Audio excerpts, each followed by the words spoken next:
মেহমান আমাদেরকে খুব সুন্দরভাবে ইমানকে বোঝাচ্ছেন আর এক একটা জিনিসকে আমাদের সম্মুখে ধরে ধরছেন যে ইমানের কথা, যে আমরা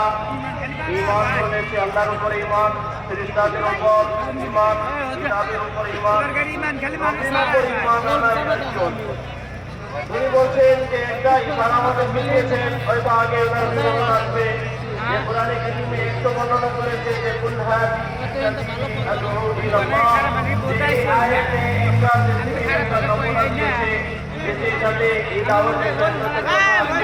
তারপরে আরেকটা আয়াতের ইশারা করেন যে আল্লাহ রাব্বুল ইজ্জতকে আমাদেরকে যে নবী বানিয়ে পাঠিয়েছে নবীকে, যে শুধু এই নবীকে আমাদেরকে নমুনা বানানোর জন্য পাঠিয়েছেন যে একটা মানুষ